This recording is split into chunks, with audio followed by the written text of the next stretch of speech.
Welcome, everyone, to another episode of Mastermind Mastery. This is the podcast for you if you are wanting to create or already running peer groups. It's what we call PACs, peer advisory councils. They might be known as mastermind groups, CEO peer groups, all the same. But this is the podcast if you want to run better PACs, that you want to be better at being a moderator, you want to up your game, learn advanced techniques, hear from myself as well as guests, what works, new concepts, trends, techniques. Also learn content, things you can take back to your meetings, different ways to do different things to solve problems that we all have when we're running groups. It will increase your retention, reduce your attrition, get you more members, make you more money. This is the podcast for you. I'm Corner Stolz, the host. I've been doing this since 2005. I built a territory of 10 plus groups, sold for a multiple, started LX Council, Leader Exchange Council in 2012. We are a licensing model. We are the leading educator in the peer advisory council space. We have the podcast. I have a licensing program with certification. I've written 2 books. So today, when you hear this episode, each and every week, it's a new podcast where we dive deep into a topic for 15, 20 minutes. One week, it's me doing a deep dive on all the experience and insights from not only today with our entire licensed partner community or the past, what I've learned along the way, but we also have guests that are out there doing groups today that share their insights and new concepts. So let's get started with today's episode. Welcome, everyone, to another episode of Mastermind Mastery. I am your host, Corner Stolz, and today I have a guest that's going to talk about a topic that you probably all have wondered: can I serve the small business market?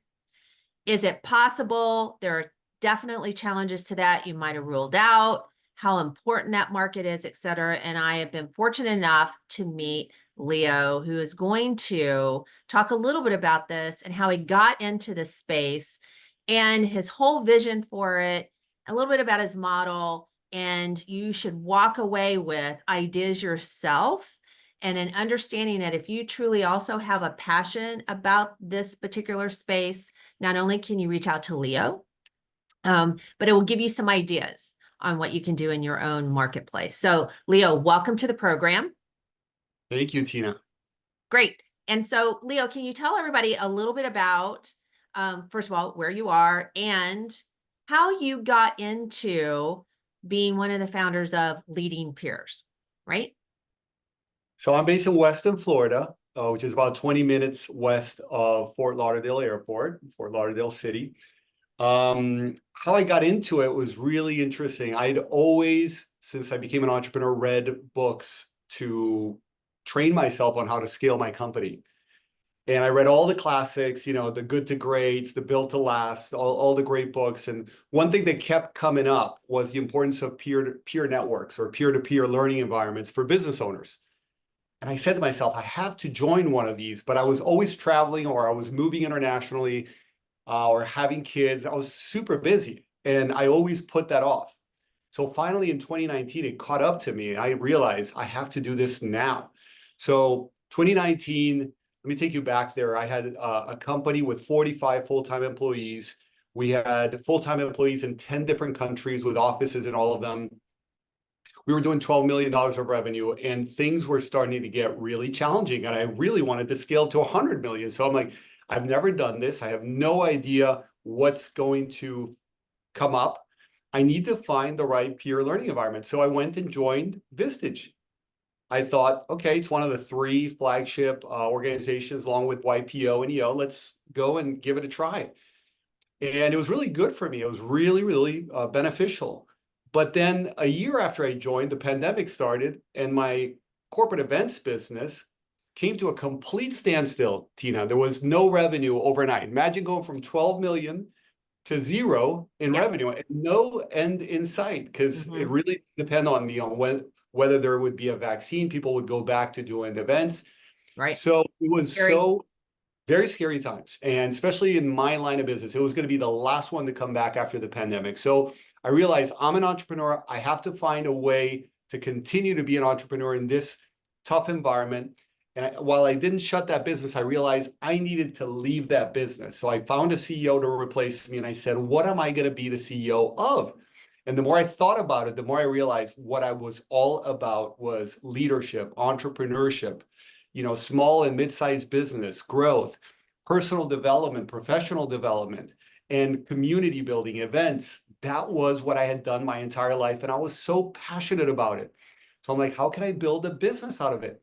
Well, the day that I started thinking that I had to leave Vistage because it was costing me like $25,000 a year when I added the membership, the retreat, the event that I needed to host, all the socials around it, that was the day that I realized, man, this is harder than I thought it would be, leaving this organization. And I realized this is because I'm so passionate about the work we do there. I'm so passionate about it. And so I was like, why am I trying to find a new model? I should just go and become a member of another organization like Vistage, but that's not going to cost me as much. And I couldn't find it. And when you find that there's a need in the market, when you identify that the solution you need doesn't exist, and you're an entrepreneur and you have a passion for the solution, you build it. That's what I did. So I founded it. And over the course of the last 4 years, I have sought some investors, three friends of mine, but they're passive investors. They don't work in the business, and they have a minority stake in the company, and I have a majority stake in the company. Mm-hmm. And so first, to help the audience, can you define the space of small business? What does that mean? Well, small business is defined in so many different ways depending on where you look, right? If you ask the SBA, they have their definition. If you ask researchers, depending on what research study, they have their definition. There are more definitions than you could think of. By and large, when I think of a small business, I think in the United States of an organization that's still not at $100 million of revenue or more. I think that the mid-market starts at around 100 million on up to about $1 billion or two, and then you start getting into corporations, properly speaking. Now, between 0 and 100 million, you're going to find a lot of companies that are very different from one another. I mean, it's one thing to be doing $500,000 in revenue and have like just the owner working in the business, to have, I don't know, 200 people working in a business doing 70 million. So it's a big definition. When we in Leading Peers think of our members, we think of companies that can be up to 100 million, but sometimes they're not even yet at 1 million. But they are established companies. They're not ideas anymore. They have sales, they have some results, and they're looking to continue growing. Mm-hmm. And you have figured out how to work with them effectively. And so can you talk about sort of a little bit more of, like you mentioned, there's a price point that you were trying to fill in the marketplace. Is there anything else that your groups help regards to fulfilling that space? Yes, there is. Mm-hmm. Yeah, there is a couple other things. So the barriers to entry of joining the flagship organizations in the CEO networking and coaching and training space are pretty high, and there are around 3 different areas. One is the price point. The other one is the revenue that you need to have in order to be able to join them. The third one pertains more to whether you need a friend to invite you or not, okay? So let's go to the first one, the price point. It's not just how much does it cost per month or per year, but also the terms. Can you pay month to month, or do you have to pay the year in advance? Is there an enrollment fee, or is there a penalty if you decide to leave? All these things add to the price. So we have a very simple price in Leading Peers, which is $340 a month. That runs until end of July of 2025. And you pay month to month. You can leave at any time. You don't have an enrollment fee. You don't have a penalty to leave. All right. And you can't pay the year in advance. You pay month to month. The second thing is the revenue requirement. A lot of these organizations say, well, you have to have at least 15 million, says YPO. Here in Florida, EO says at least 2.5 million. Vistage typically says at least 5 million. They might look the other way and make exceptions. We said, let's be very, very clear that with $200,000 of revenue or more in the last 12 months, you can get in. Now, that is provided that when we bring you to an interview or we bring you to a group of peers, they want to invite you in. So there's a double vetting process. You don't need an invitation from a member, but you do need to fulfill that revenue requirement and then be approved by a specific group of people, because we don't want to match people that don't want to work together. So we never impose that this is the group. If you want to be here, you have to. That's why we would never take somebody's payment and then assign them. We actually have them interview, make that match, and then we know it's going to work for everybody. And I also believe that your format is very conducive to that space, and which you're meeting your members' needs, by that format. And what have you found that is important to that type of member that they're looking for? And then how does your format help facilitate that? Well, our members are looking for something that's going to be powerful and efficient. I mean, accessible is important, because if not, you can't get them even to give it a go. But what makes somebody want to stay is that they're getting a lot of value. The same applies in every service that exists. For them to feel there's a lot of value, it has to be powerful and efficient. So you can't give them the power at the expense of biting about a lot of their time, because they have to balance with a very busy workload. So that's where the efficiency is crucial. You have to make every minute count. And I would even say every second count. Now, you can't script everything that's going to happen. There's some room for spontaneity. Well, that's what makes it fun. That's what makes people get more creative. But they need to see that there is a structure. We're not just going to get together and just see who has something to talk about. No, there's an agenda. We're going to assign X number of minutes to each part of the agenda. There's a facilitator. In our meetings, we have a peer board leader. This is a certified position. We don't charge people to certify them through the process, but we select rigorously on the basis of, does the person have great facilitation skills at a board level in a group of CEOs? And has this person been a CEO themselves and a business owner? Because they can't really be the advisor of the group if they have never walked in their shoes. And even to facilitate, it really helps for them to have that high-level business experience, because they know how to extract the best wisdom in the room. So those are the things I would say as far as that. The power comes from people bringing the right issues to talk about. So they have to feel a lot of trust in the group. They have to be able to be very vulnerable with the group. And you have to create that safe space for people to bring that. And from tracking certain results and having some data that is shared, if everything is just spoken and nothing is ever recorded, then that power also is very limited, because everything is forgotten very easily. And then a little bit about your format, because one of the things that I learned from you about is the concept of members coaching each other.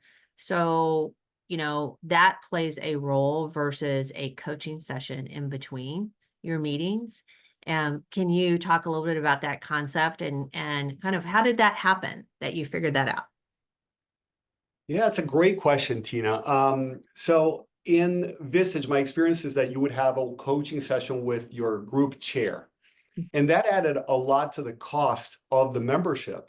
And I realized that when I was trying to incorporate that one-to-one session with the group leader for our members early on, and I realized nobody really is going to want to pay for this unless they have a lot of revenue. And I'm trying to open up this market of people that don't have that very high revenue and can join all these other organizations. So how can I make it more accessible without losing that coaching element? And that question stuck with me. And it was really my participation in another community that I'm a part of. So I love communities. I'm a member of many. I don't just run one. I'm a member, a lay, base member of many communities. And I grab the ideas, I get inspiration from other communities. One of the communities that I was in believed a lot in one-to-ones, and a lot of another community that I'm in, we have small bands of four people, and we don't have a facilitator. And I realize, if you combine these two ideas, the power of a one-to-one session with the ability of a very small group to facilitate itself, why can't you create a one-to-one coaching session? Now, I understand that a lot of people, unless you show them how to make that one-to-one session valuable, Mhm. are either going to skip it or they're going to show up and just wing it. And none of those things is going to have any value. So we do a lot to create accountability around, here is your meeting, and then checking, did you do your meeting? How is it beneficial? We give guidelines that it is a coaching session. Maybe in your first one-to-one coaching session, you do want to get more information about the other person to know who they are. But by the second one-to-one you do with a member of your board, you should be getting deeper and getting help from them. If they have expertise in an area, you should use that time to gain that expertise. And in our organization, those one-to-ones are always with members of your peer advisory board. So you already have that trust. They already know what your vision is, what your goals are, and what challenges you've been bringing. And they know how to get through to you. So that's why they're so powerful. Mm. And they do those monthly, correct? Yeah. Okay. Once a month with a But different they're member. kind of rotated around. So like I may be responsible for holding or doing a coaching session with another member, but then I may have another member doing it with me. Well, in each session, we split the time. Okay. We say schedule 45 minutes so that you get 5 minutes of chit chat and then 20 minutes to coach the other person each. And that's the 45. You can extend it. You can turn it into a 2-hour lunch if you want, but schedule 45 minutes, because less than that, you're not going to be able to achieve the depth we're going for. And if you try to schedule more than that, you might say, oh, I don't have the time, I'm too busy. So that's the guideline that we give them. We tell them who is responsible each month to initiate the organization of the session. There has to be an organizer, and the other person is just waiting to be contacted. They can take the initiative, of course, but the person who's responsible knows who they are. Okay. Got it. So then through the course of a year, I would end up meeting with all the members That's right. one-on-one at some point in time. Our boards have a limit of 8 members, not counting the board leader. So if you're one of those 8 members, you're going to be having those one-to-one coaching sessions with the other 7 peers. And so that means that every 7 months you start again and you meet with your peers again. There could be a new member. Sure. And so you might have, a change in that regard. And our average board has 7 members right now, not 8, because we cap them at 8, but we will start them with 4 to 8 members. So sometimes they're not yet at 8 members. Mm-hmm. And what can you share with the audience? What has been some of the amazing outcomes you've seen from the members doing these coaching sessions with each other? Yeah. A lot of what happens in those conversations stays there, right? Because, and you don't expect them to share everything that comes out. What I will say is that the personal life aspect tends to come out more in the one-to-one sessions. Because when we have the group session, it's a monthly meeting, it's 3.5 hours long. There is a section, which is the core section of the meeting, called wins and challenges, where each person is going to have the same time as everybody else. And by the time they're done presenting their wins and challenges, and they have 5 minutes of uninterrupted time, we typically have another 15 to 25 minutes to work on the key challenge that the person brought. So the member will usually pick a business-related challenge for the group meeting.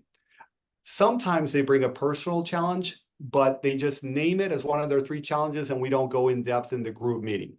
But then in the one-to-ones, that's where they feel more comfortable to say, here's what's really weighing on me right now. It might be a relationship at home. It might be a health situation in their greater family. It's usually things that are harder for them to talk about, but they find that trust with that one person and they're willing to go deep. And that creates a tremendous amount of support. And then see that reflected, the way I see that reflected, I run 8 of our 18 peer advisory boards right now, Tina. And I see that because the 2 people that had their one-to-one last month or 2 months ago, they're giving advice to each other at the meeting in a way that you can tell that they know something that the rest of us don't. and they know that they can trust the group to hear it. So sometimes they'll say, well, in the one-to-one, you shared this with me, and based on that, I think that blah blah blah, and the rest of the group can benefit from getting a greater understanding of what that member is going through emotionally or whatnot. Obviously, since every member signs a confidentiality agreement and everything that's discussed in the board has to stay in the board, they know that they are at liberty to say that, unless they're, such great personal friends that they might say, don't even bring this to the board. This is really just something I wanted you to know. Mm-hmm. So it obviously increases, as you stated, level of trust, vulnerability, bonding. It's a way to get members bonded quickly as well. Yeah, and I'll just add that sometimes they use it for mentoring on a specific topic where they have a board member that has expertise. So say you have a lawyer in your group and you're having a legal issue, you use that time to say, I'm going to ask you the 10, 20, 30 questions I would ask my lawyer, but my lawyer might be, upset that I'm asking all of this because he's like, why don't you trust me? I'm guiding you well. And I want to validate if I'm doing the right thing. Or you meet with somebody who has financial expertise and you say, look, here's what my CFO is saying. I want to validate that I have the right. And as a CEO, you have to make sure that you are convinced of the path you're going down. You can trust your team, but at the end of the day, it's also incumbent on you to put the weight of your office behind what your team is going to do. Mm-hmm. Absolutely. So before we get into like the last question, which is obviously, I want you to share any words of wisdom or piece of advice with the audience. But before we do, have you noticed any downsides to the members doing the coaching back and forth that you have realized you need to mitigate, or there really hasn't been any? No, there hasn't been any. It's been incredibly successful. Now, sometimes specific members don't make the time for the one-to-one sessions. That's what I would think. You kind of have to manage like, hey, this is the obligation. You got to make that up. Yeah. So it's important as the board leader to say, hey, when you're not doing that, you're not building trust with that person. You're basically saying, your time, even over a lunch with me over Zoom while we speak, is not worth my time. Mm-hmm. And that's a big statement. So if you want that person to really be in your corner, think of you, have your best interests at heart, you've got to make them feel that. We have a format here that allows you to create that relationship and support. If you choose to bypass it, you're sending a big statement to that person and to the rest of your board peers. Mm-hmm. People don't care how much you know until they know how much you care. Right. Right. And that goes across the board in anything of members helping each other, obviously. And so as we end, every episode is that one piece of advice, and it could be on anything that would be really helpful to our listeners that are out there also running their groups or aspiring to. So Leo, what would you share? I think what's key is to not reinvent, to not do more of the same that already exists. When you start your thing, you have to think, what am I going to do different? And this applies in every service, in every organization. If you are just doing the same as everybody else, you're basically setting yourself up to compete over price. The cheaper you sell, you might grab a client or something, but basically you're going to have the wrong clients that are not, able to pay much. And they're going to see you very transactionally. Like the moment that you raise your price or somebody else comes into the market that charges a little bit less than you, 5% less than you, they're going to leave you. So why take that path? It just doesn't make any sense. You've got to pick a blue ocean, not a red ocean, full of blood. You have to pick a blue ocean where you can swim for miles on end and there's nobody going to be right around you. So if you can't figure out what's going to be different about what you're doing or who you're doing it for, or how you're doing it, you shouldn't even start. And if you find the differences and those differences are compelling, they're really things that make it more exciting for you and for somebody specifically, not for everybody. It shouldn't be for everybody, but for a very specific type of client. wow, I mean, the market's huge. You can always scale, and, acquiring customers isn't easy, but they're out there. As long as you're driven, you're going to find them, and they're going to find you. Mm-hmm. Absolutely. Well, Leo, thank you for sharing some really good insights, particularly in this size of market, and that you can tell you're passionate about it. And I appreciate you sharing it, because it is a market that is many times underserved, particularly in remote locations, because typically, nobody is there offering the peer group concept. And so it can be applicable, particularly in those areas. So I hope the listeners take some of this away, and we'll also reach out to you, which is, how can they reach you if they would love to contact? Well, first of all, Leading Peers is the name of the company, right? It's where leaders go to grow. So it's where you have the leading peers of companies. So go to our website, leadingpeers.com. You can fill out a contact us form there, or a become a member form right from there. It'll come to us, and we'll be very, very happy to work with you. Excellent. Well, thank you. And of course, all that information will be in the episode notes for everyone. And thank you again for sharing this knowledge, and for all of you for listening to another episode of Mastermind Mastery on this Tuesday. And until next Tuesday, you can go make it happen. Thank you, everyone, for listening to another episode of Mastermind Mastery. And to get access to today's episodes, not only the show notes, but any tools and resources, encourage you to, not only will you find them in the episode show notes, but also you can go to the website, www.lxcouncil.com. So lxcouncil.com, and you will find a plethora of articles and content and tools and resources and worksheets and things like that that can be helpful to you in creating and running successful packs. I want to leave you with one thing that we end and teach to do in every single meeting, and that is, the very last thing is to ask, what is your takeaway from today's episode? I encourage you to give that thought.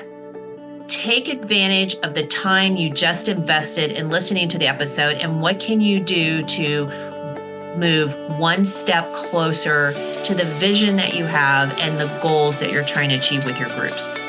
So again, take a step back. What's your key takeaways? What can you actually act on? And I leave this with one note, and those of you that have read my book, Your Seat at the Table, you know that I ended the book with a story about my mentor. He always, when he met people, had a pebble in his pocket that he passed to them when there was knowledge shared.